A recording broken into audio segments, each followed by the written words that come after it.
And welcome to the Breaking Apart tutorial. Now I almost didn't include this project because it could be a little bit advanced for some users, but I wanted to go ahead and include it and just sort of walk you through and show you some of the techniques that I used so you could apply the same effects to your own images that you have. All I did was just went to istockphoto.com and I picked up a stock image of this woman, and then I gathered together a couple textures, and that's all I really used to create this image. If I go into the Adobe Bridge, you can see clearly that I just have these three images right here that I used for this project. You can go into the Breaking Apart folder inside the Project Files folder on this DVD, and you'll find these three images right here, and you'll also find the completed image. And you can use or open up this image here to walk along with me through this tutorial. So the first thing I'm going to do is deconstruct this image so you can see exactly how I created it. And then later on I'll show you some techniques that you can use to create this breaking apart effect. I'm going to go over to the layers palette, and you can see here that I have several layers. What I'm going to start to do is start making these layers invisible, just one by one. I'm going to remove the color overlays and the shadow. And what you'll start to see happen here is I'm going to reveal the original image. I'm removing the textures and the masking and some of the other larger pieces on the image, some of the shadows and the image adjustments here. And now we're back to our original image. And this is just what I started with. I created a backdrop layer, covered her face completely with black, but I also cut her face out, placed it on a layer above that, and then I started selecting parts of her head and just spread out the pieces along. And then I went ahead and did some other masking to her eyes and added some shadows and some other pieces floating in the air. I wanted to create this illusion like the pieces were just floating off, just gradually, like she was just falling apart or breaking apart, and the pieces were just flowing in the air, and they started to flow out and then start to come towards you. As you can see that I added these larger pieces here, so it looks like the pieces are going back and then they're sort of coming around. I'll go ahead and move this over a little bit. Yeah, as you can see, these looks like it's sort of coming around. And then I applied some textures to it. I wanted to get that whole grungy type of look to it, almost like a porcelain doll type of look, or something where she doesn't really look human. It could be like a robot or a creature or something, I don't know. But I also added some dirt textures, like some cracked mud texture in there. And I'm missing this bottom. Let's see here. There we go. And then I added some color overlays to make everything blend in, because you can see I didn't want to leave that glamour makeup on her face there, because I just figured that wouldn't look very futuristic. So I decided to go ahead and just apply these blending overlays here, these different colors, over the entire image. So everything just blended in really nicely like that. And then I did some masking on the top of the head here, just to get that nice rounded top part of her head. Yeah, so that's pretty much how I created the effect. But those are all the layers on the completed project, so you can see how I put all this together. But the most difficult part is creating this breakout effect here. It's to make it look like these pieces are just coming off her head here. I'll just go ahead and get rid of these textures. This is just the layer with the woman's head and the pieces that are breaking out there. So let me show you how I started this and how I achieved this effect. I'll just go ahead and move this out of the way. And let's start off with our stock image right here.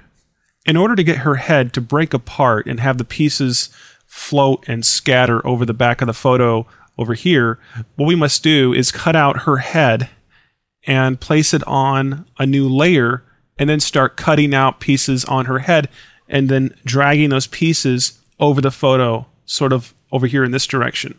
So you sort of have to visualize and have a plan in place, or at least a vision on what you're going to create.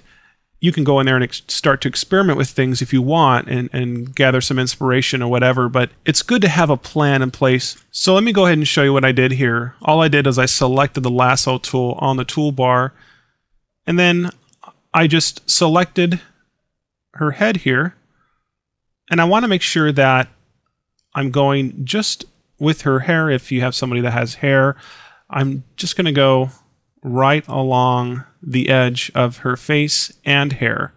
And this doesn't have to be perfect. You just need to create a simple selection around her head with the lasso tool. I'll come up here to edit, copy, and then I'll go over here to edit and paste. And so now we have this on its own layer. Look at that. And I'll just go in here and name these really quick. I can just call this head cutout and stock. Whoops. Sometimes if you double click a little bit too fast there, if you're not directly on the name, it will open up the layer styles dialog. So I'm just going to double click on the name here, and we'll just call this is the original stock image. So I'll just call this stock image. Also, I'm going to want to make a duplicate of this head cutout image here, because we're going to sort of create this guide for us to help us in determining where we want these little pieces that we're going to be pulling apart from this woman's face here. So let's just go ahead and make a duplicate of this layer, and I'm going to name this stretch because we are going to stretch this image. And then I'll drag this below the head cutout. Okay, next, I'm going to go ahead and just make this stock image layer invisible and make this background invisible so we can see the background here. Now what we must create is sort of like a guide, so we know how far to pull the pieces from this image, the distance, and things like that. So what we're going to do is on the stretch layer right here, I'm going to come up here to edit and free transform, and I'm going to pull this out. I'm just going to stretch this just about like this. So you need to stretch the image as far as you want the pieces that are breaking apart from the head. Okay, and I'll show you. Let's see, I'll go ahead and just press the enter key on the keyboard, and then what I'll do is lower the opacity of this down just a little bit, something like this. And I can even turn the background layer on here so we can see the detail in that a little bit. And then I'll click on the head cutout layer right here. See, if I didn't have this stretch layer and we started to come in here on the head cutout layer and started breaking pieces apart, well, you could break all the way to this point right here, but you might have all the pieces over here, and then you're going to just have this big gap because you've pulled all the pieces off this side of her head here. Well, we don't want that gap there. We want it to be very gradual. So when I started this, I had to think like, what am I going to do so I will know how far to go when I cut these pieces out. See, do I go way over here or do I go right here? Because you want it all to sort of blend and have the the space in between each part. You want it to be nice and even. And it's not going to be perfect. You can always go back and, fill the spaces in later on. Okay, so it's not going to be perfect, but that's why I wanted to create this stretch right here. That way we can see, okay, I've stretched this, so what I can do is pull a piece out and take it to just right about there, and then I can take another piece and pull it out and another piece. So yes, I did every single piece. I cut it out this way. And it was a very therapeutic type of process. But it really creates one of those, how did you do that type images. But you can see if I keep doing this and using this stretch layer here in the background as a guide,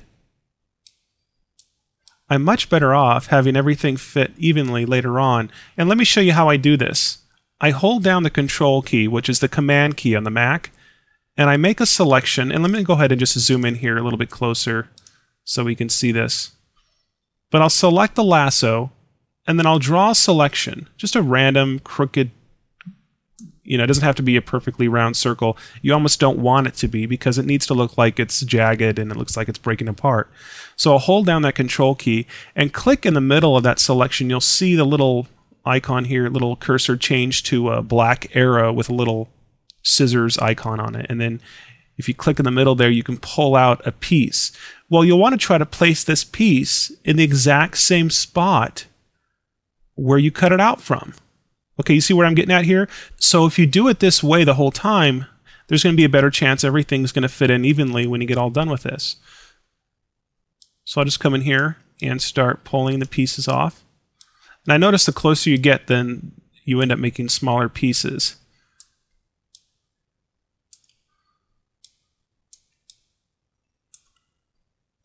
And again, you can go back and fill these in later on. But this is all you do. I mean, you sit here, it took me like, a couple hours, but it was really cool. It was a lot of fun.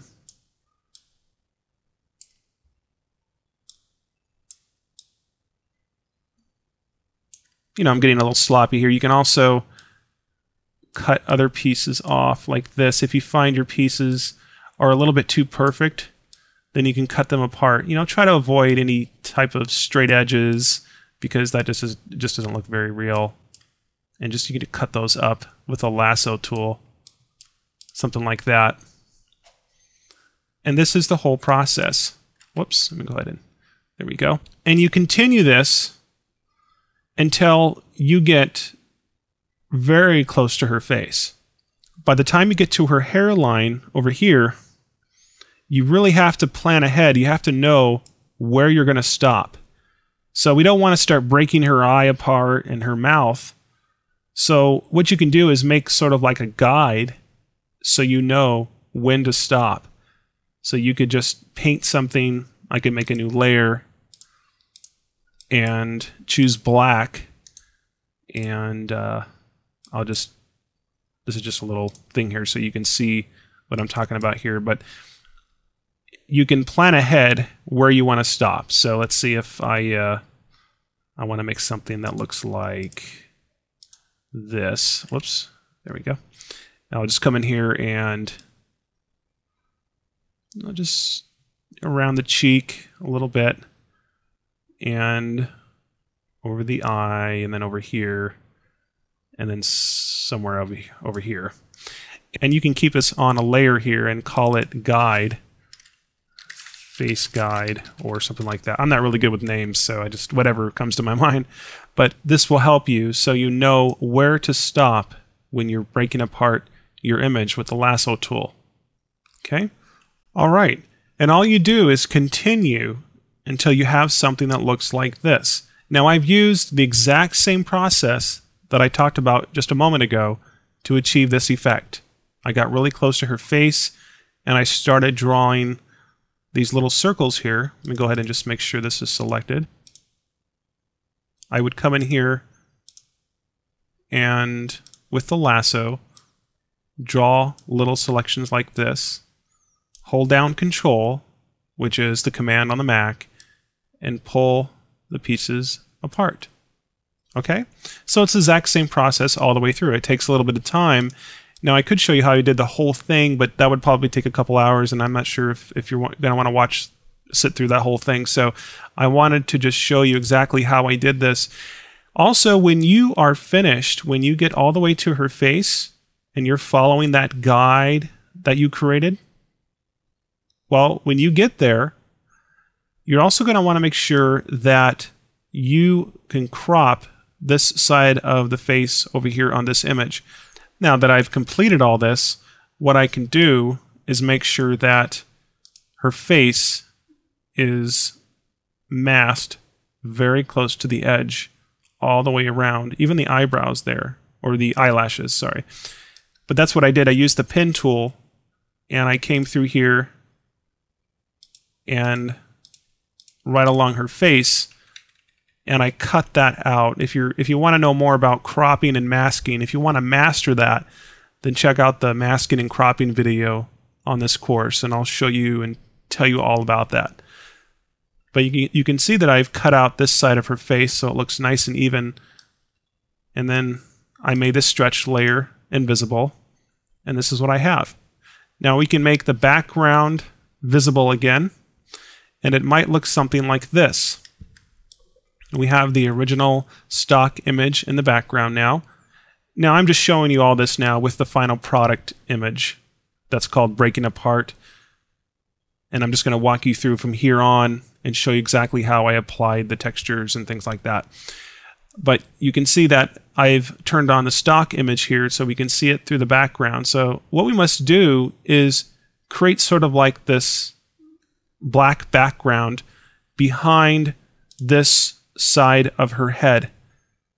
Because if we don't, then it's just going to look, you know, you're going to have the pieces over her head there and it's just not going to look right. So what I did is I created this backdrop layer. So what I did is I took the selection of her head here and I've just filled it in. You can see this is what it looks like. It's just a filled black shape here.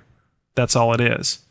And by having that there, now it looks like this. So we are completely covering up her face because we don't want that original face in there because we've already modified it. We don't want that there. We want to have that breaking apart layer show up instead. So by having that black behind there, now we can see it looks like the pieces are really coming apart there, like they're really falling apart off her face.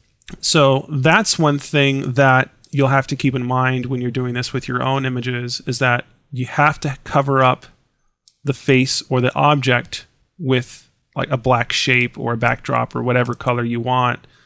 And it looks like to me that that's not even lined up correctly. So I could probably just come in here with the arrow keys on the keyboard and there we go, something like that. You know, you get the idea. So, but after all this, I started to apply textures to this image here.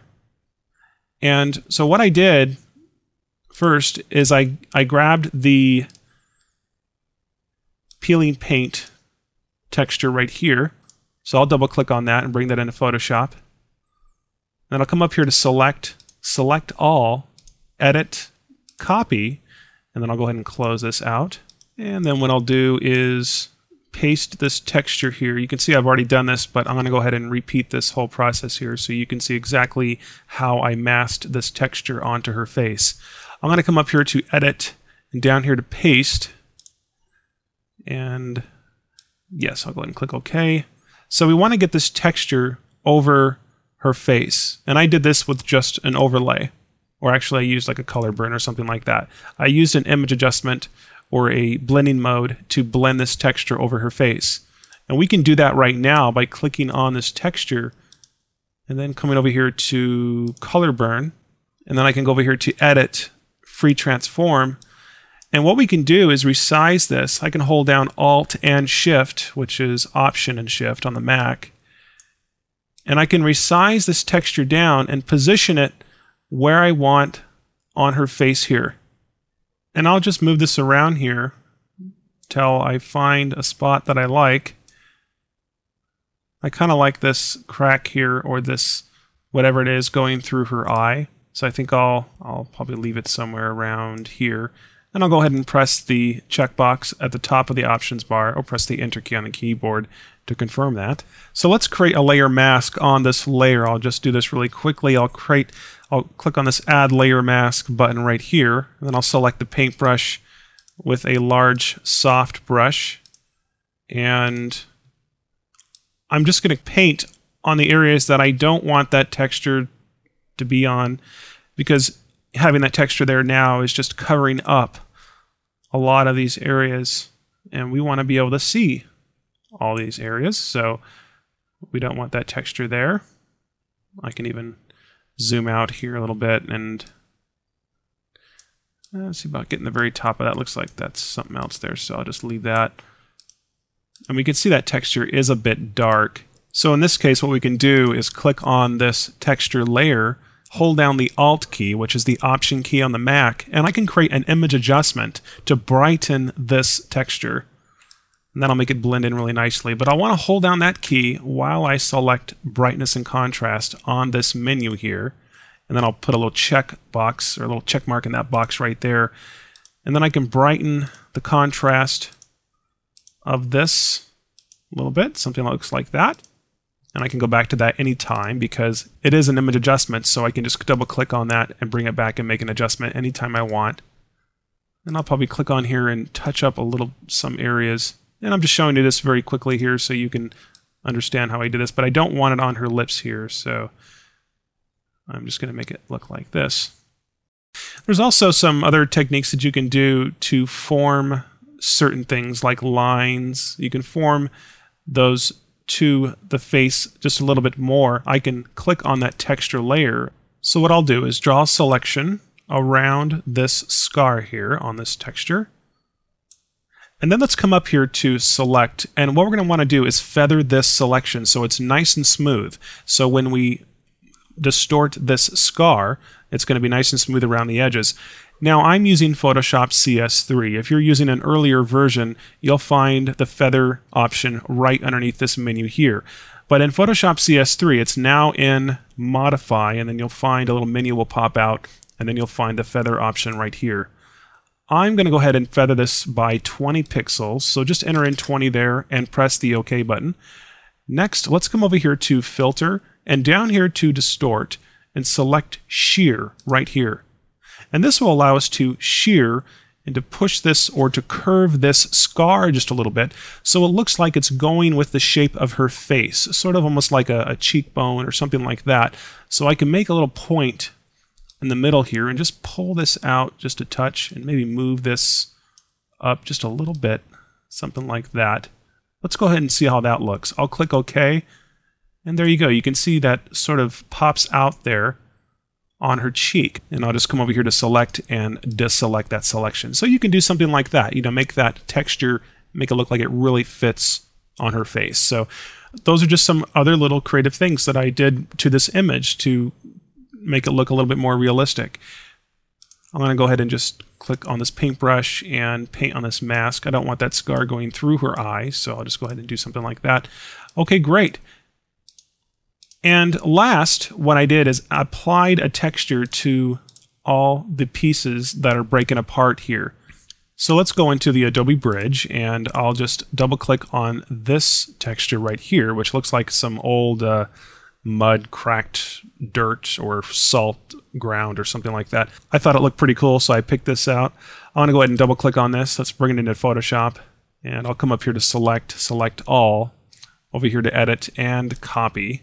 And then I'll scroll down here, I'll click just above this texture that we applied on this image adjustment, and I'll come over here to edit, paste, and that'll place it just above the image adjustment on our peeling paint texture layer here. What we're going to do is blend this texture over the image in the back. So let's come over to this layer's blending mode menu here, and let's select overlay. Now what we're going to do is mask this just like we did before. You can see that this texture is over the face of the woman here, and so that's not looking too hot. That's not really the type of look that I was looking for. It's sort of taking away the beauty of the face, and so what we're going to do is create a layer mask. So I'll come down to the bottom of the layers palette and click on Add Layer Mask right here, and I'll select a paintbrush with black as the foreground. So we will be painting black on this mask. I'll make this just a little bit larger here, and I'll just start to paint on this mask where I don't want this texture to be at.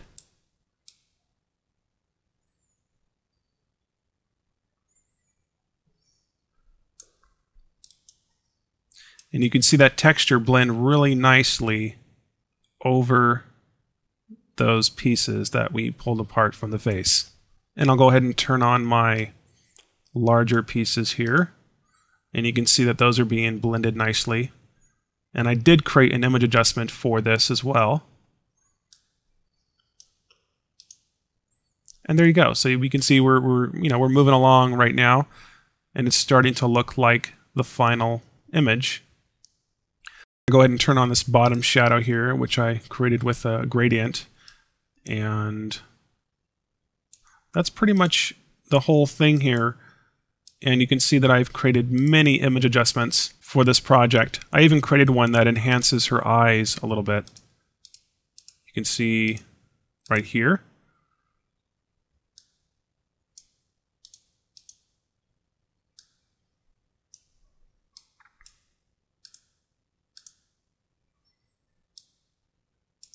And then I used my classic brown-blue blend for this.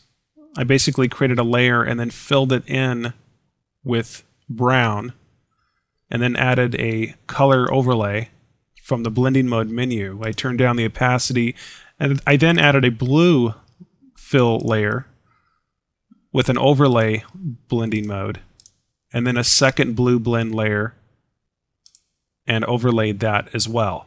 And you can see that now it's starting to look really a lot like the original. And I can see areas on her face here that I really don't like from that texture. So if you're applying textures, you can just come through here, click on the layer mask of the texture, which is this one right here. Select the paintbrush, and just come in here and start to erase away the areas of the textures that you don't want. There you go. Okay. And that's pretty much how I created this entire image. So you can see that some things look a little bit more complicated, but a lot of it is just a little bit more time consuming than most of the projects that we've done on this course. But I'm glad I included it so I could show you, and I know there's a lot of people that wanted to make sure that this one was on the course, and so here it is. I hope you got a lot out of this and hope you enjoyed the tutorial, and we'll see you guys on the next video.